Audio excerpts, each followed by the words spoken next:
군인이 나라를 지키는 거 참 중요합니다. 그런데 그 군인이 자신을 잘 지키지 못하면 계급이 오르고 또 연봉이 올라도 어느 순간 공든 탑을 일시에 무너뜨리게 하는 그런 일을 할 수가 있습니다. 그래서 저는 군복무하는 자녀들을 위해서 열심히 나라를 지키는 것도 중요하지만은 부드러움을 잃지 않고 유머를 잃지 않도록 늘 기도하고 있습니다. 직장인도 마찬가지입니다. 직급이 올라가고 또 연봉이 올라도 자신을 잘 지키지 못하면 어느 순간 여러 사람 앞에 수치를 당하게 되고 또 감옥에 가는 경우도 있습니다. 사업하는 분들도 마찬가지고 공부하는 학생도 마찬가지고 또 기업을 경영하는 분들도 마찬가지입니다. 자신을 잘 지키는 것이 중요합니다. 구약 성경에 무릇 지킬 만한 것보다 더욱 내 마음을 지키라 생명의 근원이 이에서 남이니라 그랬고 예수님께서도 사람이 만일 온 천하를 얻고도 자기를 잃든지 빼앗기든지 하면 무슨 유익이 있으리요 그랬는데 그 자기 목숨이라는 것은 육신의 목숨뿐만 아니라 그리스도 안에 거듭난 생명입니다. 이렇게 자신을 지키는 것이 인격을 지키고 인격을 지키는 것이 참으로 중요합니다. 자, 그렇다면 우리가 어떻게 하면 자신을 잘 지킬 수 있을까요? 성경에 답이 있습니다. 어떻게 하면 자신을 잘 지킬 수 있나? 첫째로 우리가 하나님의 사랑 안에 있을 때 자신을 잘 지킬 수 있습니다. 다시 말하면 우리가 하나님의 사랑을 받게 하심으로 하나님께서는 우리를 지켜주십니다. 식물이 있는데 메말라 시들어갈 때 물조리로 물을 조용하게 주면은 한번 자고 나면 많이 살아난 것을 볼 수 있습니다. 또 영양이 없어서 기진맥진한 사람에게 병원 가서 영양제 주사를 맞으면 기운이 좀 살아나는 경우가 있습니다. 그래서 우리는 겉으로는 뭐 먹고 산다 그러지만 영양실조 걸린 것 같아서 참된 양식과 음료를 먹지 못할 때 이렇게 시들고 마르고 떨어지는 것처럼 그렇게 될 수가 있는데 그때 하나님의 사랑을 받을 때 우리가 자신을 지킬 수가 있습니다. 구약의 한나라는 사람은 불을 나서 화병으로 죽을 수 있는 그런 환경 가운데 있었습니다. 혹은 분노나 복수심 때문에 자신이 파괴될 그런 상황이 있었습니다. 그런데 하나님의 사랑으로 자기를 지킬 수가 있었습니다. 버닌다가 아이 못 낳는 여자라고 격동시킬 때 그 격동의 자리에 머물지 않고 일어나서 기도의 자리로 갔습니다. 하나님께 영혼을 쏟아서 기도할 때 하나님께서 그를 위로해 주시고 또 그의 기도에 응답해 주셨습니다. 사무엘뿐만 아니라 세 아들과 두 딸을 얻게 하셨습니다. 그분은 하나님의 사랑 안에 있으므로 자신을 지킬 수가 있었습니다. 이렇게 기도가 중요합니다. 또 기도 못지않게 중요한 것은 바로 하나님의 말씀입니다. 그러므로 이 기도와 말씀은 은혜의 중요한 방편이다 하는 것입니다. 그래서 하나님의 말씀은 우리를 살려줍니다. 시편에 다윗이 여러 곳에서 말하죠. 하나님의 사랑의 말씀이 성경 속에 가득합니다. 시편에 그 말씀을 보내사 저희를 위경에서 위험한 지경에서 건지시는 거다. 이런 말을 했습니다. 또 이 말씀은 고난 중의 위로라. 주께서 말씀으로 나를 살리셨습니다. 그랬습니다. 그리고 주의 말씀이 나의 노래가 되지 아니하였더라면 내가 내 고난 중에 멸망하였으리이다. 풀어서 말하면 내가 고난을 받는데 내가 어려울 때 주의 말씀이 나의 노래가 되어서 그것만 생각하면 마음이 기쁘고 아침에도 그걸 생각하고 사람을 보며 세상을 볼 때는 만족함이 없고 오늘도 어떻게 사나 그러는데 주의 말씀을 읽을 때 주께서 내게 향한 하나님의 뜻을 보여주시고 늘 그것을 노래처럼 좋아하고 즐겁게 그렇게 했더니 내가 멸망치 않고 살게 되었습니다. 그런 뜻이죠. 주의 말씀의 율례가 나의 노래가 되지 않았더라면 내가 내 고난 중에 멸망하였을 것입니다. 그리고 잠언에도 지혜는 그것은 인격화된 예수님이라고 볼 수 있고 또 예수님의 말씀이라고 볼 수 있는데 지혜는 그 얻는 자에게 생명이 되며 온 육체의 건강이 되느니라 그렇게 말했습니다. 그러니 여러분 하나님의 말씀을 가까이 하십시오. 특별히 청소년들 하나님 다음으로 친밀한 사랑을 느낄 수 있는 것이 가족인데 가족의 품을 떠나서 저 군복무하러 갔거나 혹은 저 해외에 갔거나 혹은 몇 날 며칠 집을 떠나 직장 생활하는 그런 사람들은 하나님의 말씀을 가까이 해서 언제나 자기가 육신적으로 외롭고 허전하지 않도록 하나님의 말씀으로 충만하게 그렇게 채워야 합니다. 그래야 그 하나님의 사랑이 자기를 지켜주는 것입니다. 요셉은 정말 청소년 시절에 말 안 통하는 애굽에 가서 보디발의 아내가 유혹하지만은 그러나 여호와께서 그에게 인자를 더하시고 연약할 때 하나님께서 더 그를 사랑하시고 그래서 그는 하나님의 사랑으로 충만하기 때문에 세상의 유혹에 넘어지지 않을 수가 있었습니다. 그래서 집에서 매일 석장, 주일에 5장 읽는다면 거기서는 더 갈급한 심정으로 석장을 읽더라도 한 절씩 정독하고 혹은 기회를 주시면 더 많이 읽고 그렇게 우리가 주의 말씀이 나의 즐거움이 되고 기쁨이 되고 노래가 될 때 내가 고난 중에 멸망치 않고 내 자신을 잊어버리지 아니하고 직급이 올라가고 연봉이 올라가는 것도 중요하지만 자신을 잘 지켜서 주님 앞에 서게 될 줄로 믿습니다. 그러니까 여러분 성경을 가까이 하십시오. 하나님의 말씀을 많이 읽고 들으십시오. 왜요? 하나님의 사랑 안에 거할 때 자신을 지킬 수 있기 때문입니다. 하나님의 사랑을 받으십시오. 그 사랑의 줄에서 끊어지지 마십시오. 좀 전에 부른 찬송 가사와 같이 주의 사랑의 줄로 나를 굳게 잡아 매소서. 사슬되사 나를 굳게 매소서. 그것이 지혜요 복인 줄로 믿습니다. 우리는 하나님의 사랑 안에 있을 때 자신을 지킬 수 있습니다. 두 번째, 우리가 어떻게 하면 자신을 잘 지킬 수가 있을까요? 하나님의 사랑을 전할 때 자신을 지킬 수가 있습니다. 하나님은 우리가 하나님의 사랑을 전하게 하심으로 우리를 지켜주십니다. 다른 사람에게 복음을 전하고 가르칠 때 자신이 복음을 더 명확히 알게 됩니다. 남을 윤택하게 할 때 자신도 윤택해집니다. 그리고 여러분, 누구에게보다 먼저 자신에게 하나님의 사랑을 전해야 합니다. 따라합시다. 자기 말 듣지 말고 자신에게 설교하라.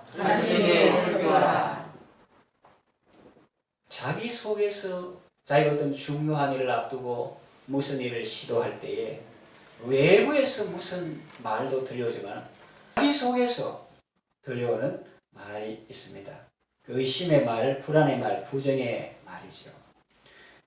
네가 열심히 한다고 해서 이 일이 되겠니? 이번에도 잘 안 될 거야.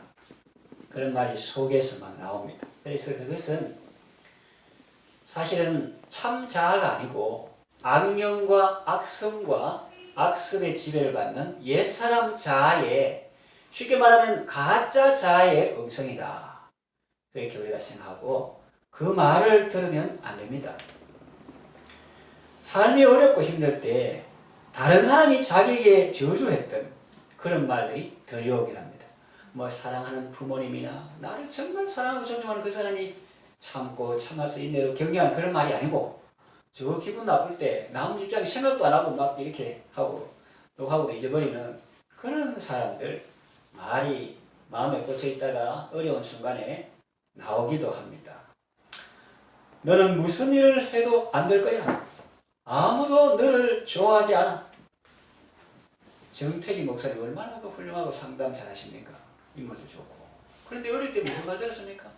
여자아이들이 태기는 얼굴이 못생겼어. 장가도 못 갈 거야. 근데 그 상담 심리학자가 그것 때문에 어린 시절에 얼마나 힘들었다 이런 고백을 했죠. 그런 말들이 속에서 올라와서 자기를 힘들게 합니다. 그런 말 들으면 안 됩니다. 그런 말 너무 많이 듣고 집착하면 우울하게 되고 병들게 되고 죽게 됩니다. 그럴 때 자신에게 설교해야 합니다. 자기 말 듣지 말고 자기에게 설교해야 합니다. 성경 말씀 그대로 설교하는 거예요. 예수님이 나를 위해서 이 땅에 오셨다. 예수님이 내 죄를 다 짊어지시고 십자가에 내 대신 죽으심으로 나는 구원을 받았다. 예수님이 부활하심으로 나는 거듭났다. 예수님은 승천하셔서 지금도 우리에게 참복을 주신다. 하늘과 땅의 모든 권세를 가지시고 성령으로 내주하시며 동행하신다. 내가 세상 살아가는 모든 날 동안 나와 함께 하신다. 무엇이든지 예수님의 이름으로 구하면 들어주신다. 이런 복음을 끊임없이 자기에게 설교해야 합니다. 아멘. 하나님이 내를 사랑하시나? 하나님의 사랑이 식었나? 이런 생각 나오면 어떻게 해야 돼요? 네? 내가 너를 보배롭고 존귀하게 여기노라. 그 말씀을 적용해서 자기에게 설교해야 합니다. 기쁨을 이기지 못하시며 너를 잠잠히 사랑하시며 즐거이 부르며 기뻐하시리라. 그 말씀을 적용하면서 자기에게 설교해야 합니다. 하나님이 나를 잊어버리셨다. 여인이 어찌 그 젖 먹는 그냥 알라가 아니고 젖 먹는 아기를 잊어버리겠으며 내가 너를 내 손바닥에 새겼고 네 성벽이 항상 내 앞에 있는 이런 말씀을 자기에게 끊임없이 설교해야 하는 것입니다. 하나님의 말씀이 우리에게 생명이요 능력입니다. 그래서 다른 사람에게 이 생명을 하나님의 사랑을 전하고 또 자기 자신에게 선포할 때 우리는 침체의 늪에서 헤어나올 수 있습니다. 의심의 골짜기에서 벗어날 수 있습니다. 유혹의 덫에 걸리지 않습니다. 하나님의 사랑이 우리를 지켜주십니다. 하나님의 사랑을 자신에게 선포하고 다른 사람에게 전할 때 하나님의 사랑이 우리를 지켜주는 것입니다. 세 번째, 우리가 어떻게 하면 자신을 잘 지킬 수 있을까요? 하나님의 사랑을 실천할 때 자신을 지킬 수가 있습니다. 다시 말하면 하나님은 우리가 하나님의 사랑을 실천하게 하심으로 우리를 지켜주십니다. 쉬운 말로 하면 우리가 형제를 사랑할 때 우리는 자신을 지킬 수 있다는 말입니다. 우리가 형제를 사랑할 때 자신의 믿음을 지킬 수 있고 자신의 신앙을 유지할 수 있고 자신의 인생을 지킬 수 있고 자신의 영혼을 지킬 수 있다는 말입니다. 사도 요한은 말합니다. 빛 가운데 거한다면서 형제를 미워하는 자는 아직 어두움 가운데 있는 자다. 그러므로 사랑 안에 거한다는 것은 또한 형제를 사랑하는 것입니다. 우리가 사랑의 정신 안에 있고 사랑의 삶을 살 때 자신을 지킬 수가 있습니다. 하나님의 사랑 대신에 미움과 원망과 복수심이 들어오면 자신이 파괴됩니다. 처절하게 파괴됩니다.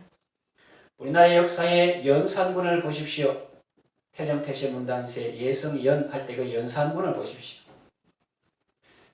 치세 초기에 그는 총명하고 위민 정책을, 백성을 위하는 정책을 폈습니다. 그러나 생모 윤비의 폐위 사건과 그 죽음의 비밀을 안 후에는 복수심이 불타올라서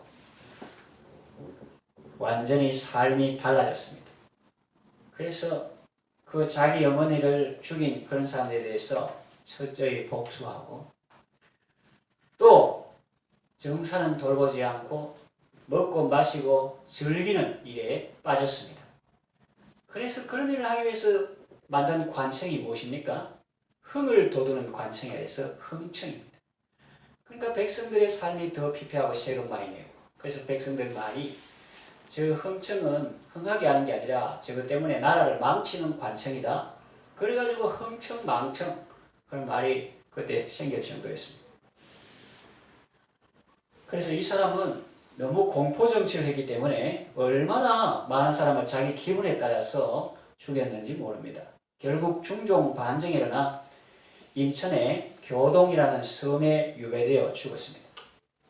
서양 역사에도 보면은 이런 일이 있습니다. 영국 튜더 왕조의 피어 메리라고 불리는 여왕이 있습니다. 역사에는 메리 더 블러드 이렇게 합니다. 아버지 헨리 8세가 어머니 캐서린을 폐위하고, 이 캐서린은 스페인의 공주인데, 스페인은 구교국가 로맨 캐톨릭 처치인데 그 캐서린을 폐위하고 시녀 앤 볼링과 결혼했습니다. 이거를 이제 이혼하고 다시 결혼, 이거를 로마 교황청에 허락해달라고 했더니 교리적인 이유뿐만 아니라 이 교황청은 또 스페인 이름은 안 되기 때문에 정치적인 이유하고 맞물려서 그걸 허락하지 않았습니다. 그러니까 헨리 8세가 우리가 뭐 꼭 로마 그 허락 받을 필요가 있나? 내가 수장이다. 수장령을 발표해가지고 로마 캐톨릭에서 독립한 영국 국교회, 요즘 말로 성공회라고 하는 그것을 만들고 자기가 우두머리가 되었습니다. 헨리 8세는 나중에 앤 볼린을 참수하고 또 시녀 제인 시모어와 결혼합니다. 그녀의 아들 에드워드가 왕위를 계승했으나 병약해서 얼마 못 가 죽었죠. 그 다음 서열이 바로 메리 더 블러드입니다. 그 다음이 이제 3살 때 자기 어머니 참수당하는 걸 본 이 엘리자베스 1세인데, 그 사람은 정치를 잘했는데 그 앞에 이 메리가, 캐서린의 딸 메리가 이제 왕위에 오릅니다. 그녀는 어머니에 대한 복수심으로 신교도를 박해하고 많은 사람을 죽였습니다. 그래서 다시 로만 캐톨릭으로 복귀하는 그런 정책을 폈습니다. 오죽하면은 더 블러드라는 별명이 붙었겠습니까? 피의 메리. 그러다가 어떻게 되었습니까? 결국 자기도 일찍 죽습니다. 남에게 숯검정을 묻히려고 하면 자기 손부터 더러워진다는 말 그대로 되었습니다. 이건 안 좋은 예죠. 사랑의 삶을 살지 못했고 복수심과 분노 이런 것이 자기에 오는 것을 막지 못하고 그것이 자기 삶을 휘젓게 했기 때문에 자신을 지키지 못한 거죠. 이제 긍정적인 예를, 좋은 예를 들려고 합니다. 성경에 있습니다. 누구보다도 복수심이 불타고 분노할 수 있는 사람이라 하면 누굽니까? 요셉입니다. 요셉은 형들에게 죽임당할 뻔했고 또 돈 받고 팔렸습니다. 그리고 보디발의 안에 자기가 끼가 있으면서 안 되니까 요셉에게 뒤집어 씌우고, 요셉은 모함으로 옥에서 고생을 했습니다. 또 술 맡은 관원자에게 은혜를 베풀었는데 까맣게 잊었습니다. 참 분노와 복수로 한평생을 살아도 모자랄 그런 사람인데, 요셉은 그런 모습이 보이지 않고 성경에 복수했다 이런 말이 없습니다. 오히려 어떻습니까? 그 형들이 아버지 계실 때는 아버지 그늘에 이렇게 보호를 받지만 이제 돌아가서 용구를 역시 복수하지 않고 하니까 아버지 말을 인용해서 말이 복잡습니다. 당신의 종들의 아버지 크면 우리 아버지 하면 되는데 잘못해 놓으니까 말이 막 돌아갑니다. 그때 요셉이 그들을 불쌍히 여기면서 한 그 유명한 말씀이 나오죠. 당신들은 나를 해하려 하였으나 하나님은 그것을 선으로 바꾸사 만민의 생명을 구원하는 자로 세우셨습니다. 아멘. 내가 하나님을 대신하겠습니까? 내가 당신들의 자녀를 기르겠습니다. 그랬습니다. 그리고 보디발 안에 그런 사람도 다 직급이 낮기 때문에 어떻게 다 할 수 있지만 다 두었습니다. 그리고 술 맡은 관원장, 그래도 왜? 하나님의 사랑이 그의 삶을 강물처럼 지배했기 때문입니다. 그리고 좋게 생각해가지고 술 맡은 관원장 네가 했으면 내가 빨리 나와가지고 아버지 집에 돌아갈 것밖에 더 있나?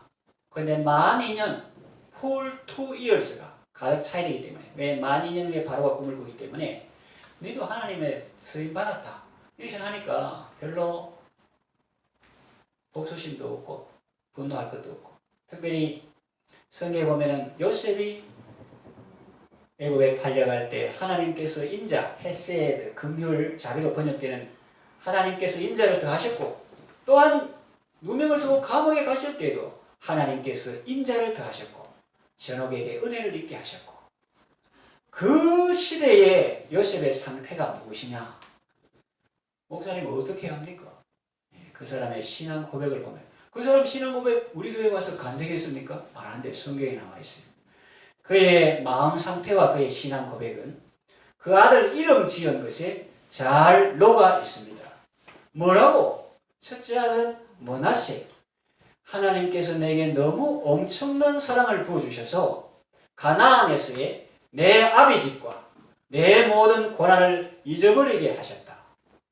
세상 고생 꿈에 본 듯. 이절이 주님의 사랑이 너무 크기 때문에, 그것처럼 하나님의 사랑이 너무 커서 가나안의 내 추억 그리고 아비집의 모든 일들을 하나님께서 잊어버리게 하셨다. 너무 큰 사랑을 받았어요. 그리고 또 애굽에서 창성하게 해가지고 총리까지 되고, 에프라임 이름 속에 그 자기가 솔직한 하나님께 찬양하는 그런 내용이 나옵니다. 할렐루야. 그래서 누구보다도 분노에 사로잡히고 복수심에 불타고 한 인생을 완전 잘못 갈 그런 사람이지만, 하나님의 사랑으로 오히려 형제들을 품고 그 후손들을 양육하는 그런 하나님의 사랑으로 자신을 지키고 또 민족을 지킬 수가 있었던 것입니다. 아멘. 또 다윗도 그래요. 다윗도 누구보다도 참 고생을 많이 했습니다. 역사적으로 사무엘상 이런 데 보면 안 나오지만 시편 보면 내 부모는 나를 버렸으나 이런 표현이 나와요. 그러니까 또 사무엘 선지자가 와서 기름 부으러 갈 때 아들 다가, 아들 다해요. 다래. 아들 하나는 저 막내는 덜해서 양치고 있는데, 그럴 의도는 아니겠지만 듣는 사람 섭섭하게 아들 축에도 안 생각했다 이렇게도 볼 수 있어요.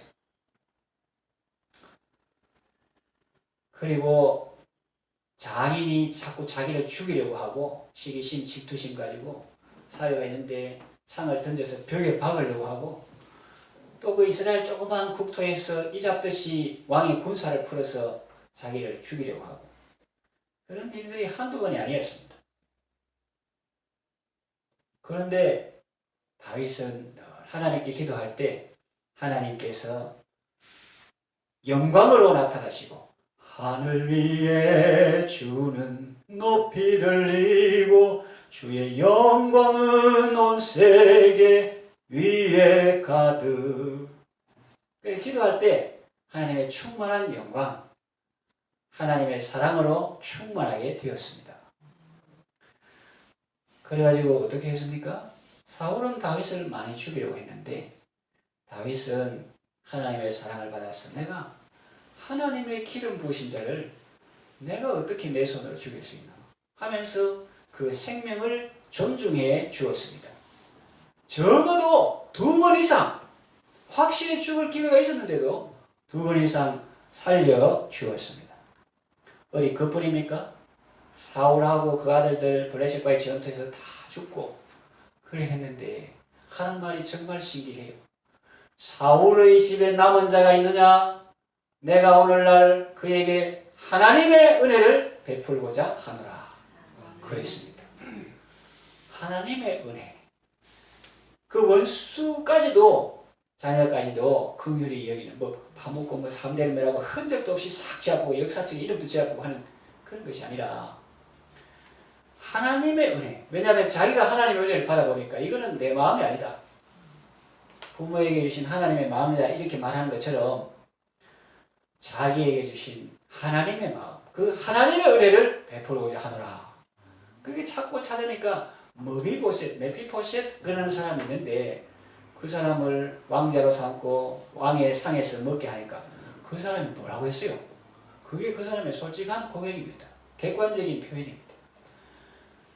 이 제가 무시간대 왕께서 이 죽은 개 같은 개가 여러분 뭐 안 좋을 때 전부 개 뭐 붙이잖아요. 개 뭐 떡도 그렇고 뭐도 그렇고 개 살아 있을 때도 별로 안 좋은데 죽었으니까 어떻게 되겠어요? 죽은 개 같은 나를 이렇게 돌봐주십니까? 이렇게 하잖아요. 그것이 다윗이 사울의 집에 오늘 남은 자가 있느냐? 내가 그에게 다윗이 은혜를 베풀고자 하노라. 오늘날 내가 내 은혜를 베풀고자 하노라. 그런 말은 안 했습니다. 하나님의 은혜를 베풀고자 하노라. 그렇지. 그래서 누가 그를 지켰습니까? 하나님의 사랑이 그를 지켰습니다. 이 사람도 사람이라 가지고 한번 울컥하지겠어요. 지켜주고 보여주고 했는데 나발이라는 사람이 은혜를 원수로 받고 그 은혜의 주인에게서 도망치는 종이 많다고 그럼 도망친 종 취급하고 이래가지고 죽이러 가는데 하나님께서 아비가일이라는 사람을 통해서 장차 훌륭한 분이 될 분인데 떡 좀 안 준다고 사람 죽이면 그것이 앞으로 명성이 누가 되지 않겠습니까? 이러니까 그걸 또 하나님 말씀을 받고 너를 보내서 나를 죽이지 않게 하신 하나님을 찬송할지로다 이렇게 하는 거예요. 하나님의 사랑이 우리를 지켜주는 것입니다. 아멘. 그러므로 우리는 하나님의 사랑 안에 머물러야 합니다. 자신을 분노나 복수심에 내맡겨서는 안 됩니다. 사탄 마귀가 내 인생을 휘젓게 해서는 안 됩니다. 하나님의 사랑을 실천할 때 자신을 지킬 수가 있습니다. 이 말씀을 마무리합니다. 하나님의 사랑은 우리의 영혼을 지켜서 마지막 날 영광스러운 모습으로 주님 앞에 서게 하십니다. 하나님의 사랑은 우리의 육신도 건강하게 지켜줍니다. 자꾸 남 못 살게 하고 눈물 나게 하고 복수하려고 하면 어떻게 됩니까? 시편에 피를 흘리며 속이는 자들은 정해진 날에 반도 살지 못할 것이라고 했습니다. 그러나 여호와를 경외하는 자는 장수한다고 했습니다. 하나님의 사랑으로 자신을 지키십시오. 하나님의 사랑으로 가정을 지키시고 하나님의 사랑으로 여러분의 자녀들을 지키십시오. 여러분 모두 하나님의 사랑으로 아름답고 건강하고 복된 삶을 살아가시길 바랍니다.